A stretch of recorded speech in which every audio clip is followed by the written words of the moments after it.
Welcome to rhythm of learning. Company board LGSന് വേണ്ടിയിട്ട് വളരെ ഇമ്പോർട്ടന്റ് ആയിട്ടുള്ള കുറച്ച് കറണ്ട് അഫയേഴ്സ് ക്വസ്റ്റ്യൻസ് ആണ് ഇന്നത്തെ ക്ലാസ്സിൽ നമ്മൾ പഠിക്കാനായിട്ട് പോകുന്നത്. അപ്പൊ അതിൽ ആദ്യത്തെ ക്വസ്റ്റ്യൻ പറയുകയാണെങ്കിൽ നമ്മുടെ സൗത്ത് ഇന്ത്യയിൽ ആദ്യമായിട്ട്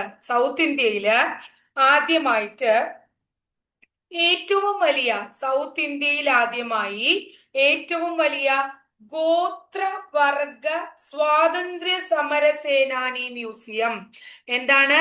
ഗോത്രവർഗ സ്വാതന്ത്ര്യ സമര സേനാനി സ്വാതന്ത്ര്യ സമര സേനാനി മ്യൂസിയം ട്ടോ. സ്വാതന്ത്ര്യ സമര സേനാനി മ്യൂസിയം എവിടെയാണ് നിർമ്മിക്കുന്നത്? സേനാനി മ്യൂസിയം നിർമ്മിക്കുന്നത് എവിടെയാണ്? ഇപ്പൊ സൗത്ത് ഇന്ത്യയിൽ ആദ്യം എന്ന് ചോദിക്കുമ്പോൾ സ്റ്റേറ്റാ ചോദിക്കണേ വെച്ചാൽ നമ്മള് കേരളം പറയും, ജില്ലയാ ചോദിക്കണേ വെച്ചാൽ നമ്മള് വയനാട് പറയും.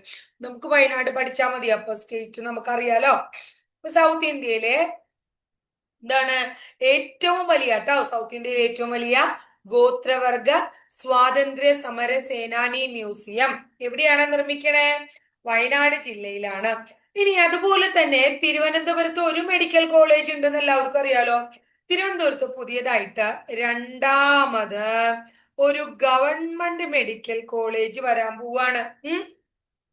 ആ ഗവൺമെന്റ് മെഡിക്കൽ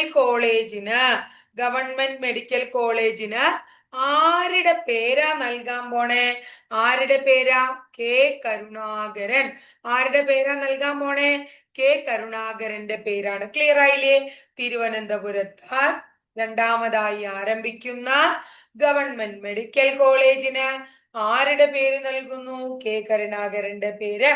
ഇനി അടുത്തത് 2025 international Booker prize. International Booker prize എപ്പോഴത്തെ? 2025 അല്ലെ? ആ ഇന്റർനാഷണൽ ബുക്കർ പ്രൈസ് അതിന് അർഹത നേടിയ ഇന്ത്യക്കാരി ആരാണ്? ഇന്ത്യക്കാരി ആരാണ്? ബാനു മുഷ്താഖ് ആണ്. ബാനു മുഷ്താഖ്. ക്ലിയർ ആയോ? ഇനി അടുത്ത ചോദ്യം എന്താണ്? നമുക്ക് എല്ലാവർക്കും അറിയുന്നതാണ് തൊഴിലുറപ്പ് പദ്ധതി. എന്തായിരുന്നു പേര്? മഹാത്മാഗാന്ധി ദേശീയ ഗ്രാമീണ അല്ലെ? ദേശീയ ഗ്രാമീണ തൊഴിലുറപ്പ് പദ്ധതി എന്നായിരുന്നില്ലേ അതിന്റെ പേര്? ഈ പദ്ധതി ഉണ്ടല്ലോ, ഈ പദ്ധതിക്ക് ഇപ്പൊ എത്ര തൊഴിൽ ദിനങ്ങളാണല്ലേ? മുമ്പ് 100 നിലവിൽ 125 തൊഴിൽ ദിനങ്ങളാണ് ആൾക്കാർക്ക് പ്രൊവൈഡ് ചെയ്യണേ. ഇതിന്റെ പുതിയ പേര് എന്ത്? VPG റാംജി പദ്ധതി. അപ്പൊ 2 ചോദ്യം പഠിച്ചു കേട്ടാ. അതായത് മഹാത്മാഗാന്ധി ദേശീയ ഗ്രാമീണ തൊഴിലുറപ്പ് പദ്ധതിയുടെ പേര് VPG റാംജി പദ്ധതി എന്നാണ്. മഹാത്മാഗാന്ധി ദേശീയ ഗ്രാമീണ തൊഴിലുറപ്പ് പദ്ധതിക്ക് അല്ലെ, ആ പദ്ധതിക്ക് ഇപ്പൊ എത്ര തൊഴിൽ ദിനങ്ങളാണ് കൊടുക്കണേ? 125. മുമ്പ് എത്രയാ കൊടുത്തിരുന്നേ? 100 തൊഴിൽ ദിനം.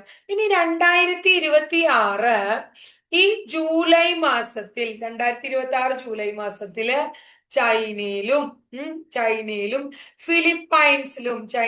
ഫിലിപ്പൈൻസിലൊക്കെ ഒരു എന്താ പറയാ ചുഴലിക്കാറ്റ് വീശി. ചൈനയിലും ഫിലിപ്പൈൻസിലൊക്കെ ഒരു ചുഴലിക്കാറ്റ് വീശി. എന്താണ് ആ ചുഴലിക്കാറ്റിന്റെ പേര്? ഭാവി. എന്താണ് ആ ചുഴലിക്കാറ്റിന്റെ പേര്? ഭാവി എന്നാണ് കേട്ടോ. ഇനി അടുത്തത് ബഹിരാകാശ യാത്ര നടത്തുന്ന ആദ്യ മലയാളി വംശജനായ നാസയുടെ ബഹിരാകാശ സഞ്ചാരി ആരാണ്? അനിൽ മേനോൻ. അനിൽ മേനോനാണ് കേട്ടോ. ഇനി അടുത്ത ചോദ്യം എന്താണ്?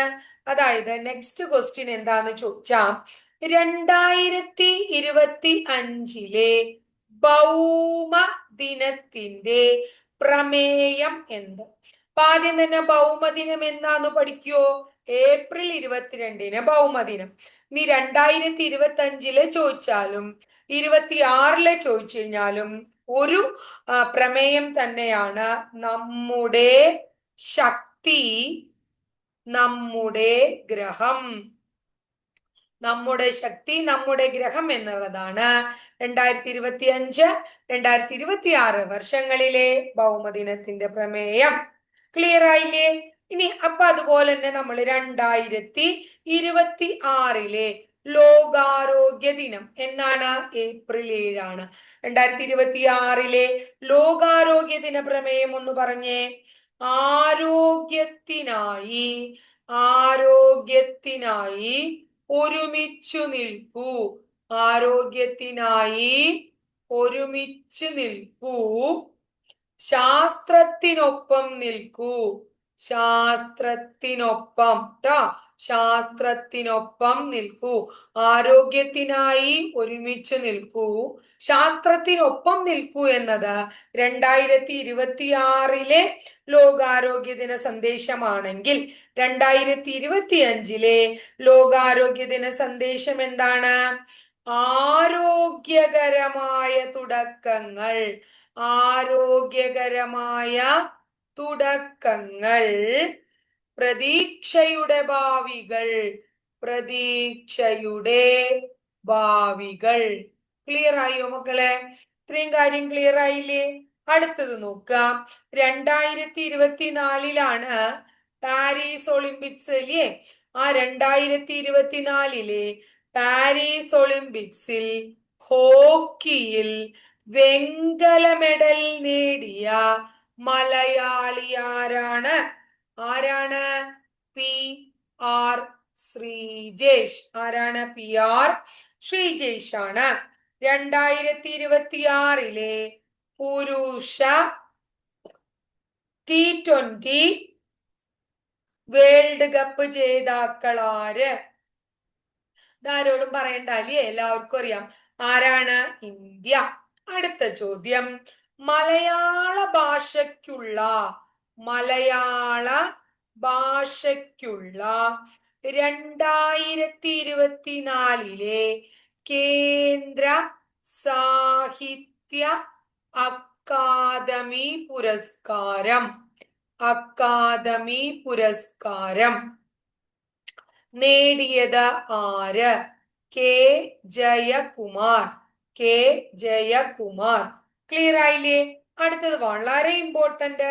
2024-25 സ്വരാജ് ട്രോഫി നേടിയ, സ്വരാജ് ട്രോഫി നേടിയ ഗ്രാമപഞ്ചായത്ത് ഉഴമലക്കൽ. ബ്ലോക്ക് പഞ്ചായത്ത് ഏതാണ്?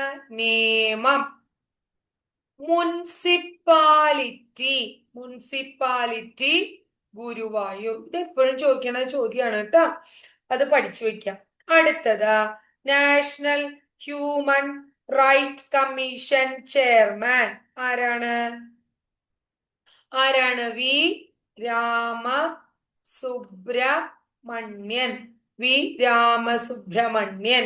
അടുത്തത് 2025 ലോക പുസ്തക തലസ്ഥാനം. പുസ്തക തലസ്ഥാനം ആരാ തെരഞ്ഞെടുക്കുക? യുനെസ്കോ ആണ്. അത് Rio de Janeiro. Rio de Janeiro. 2026 ആണെങ്കിലാ 2026 ലോക പുസ്തക തലസ്ഥാനം റബാദ് ആണ്. റബാദ് എവിടുത്തെ അറിയോ? മൊറോക്കോ. മൊറോക്കോയിലെ സ്ഥലമാണ് റബാദ്. ക്ലിയർ ആയോ? ഇത്രയും ചോദ്യം പഠിച്ചാൽ മതി, കുറെ അധികം ഒന്നും നമുക്ക് പഠിക്കണ്ട. ഇനി അവസാനത്തെ സമയമായി. ഈ പഠിച്ച കാര്യങ്ങൾ തന്നെയാണ് ഇതൊക്കെ, എന്നാലും ടീച്ചർ ഒന്ന് ഓർമ്മിപ്പിച്ചതാണ് കേട്ടോ. അപ്പൊ പഠിച്ച കാര്യങ്ങളൊക്കെ വീണ്ടും വീണ്ടും ഭംഗിയായിട്ട് പഠിച്ചു വെക്കാം കേട്ടോ.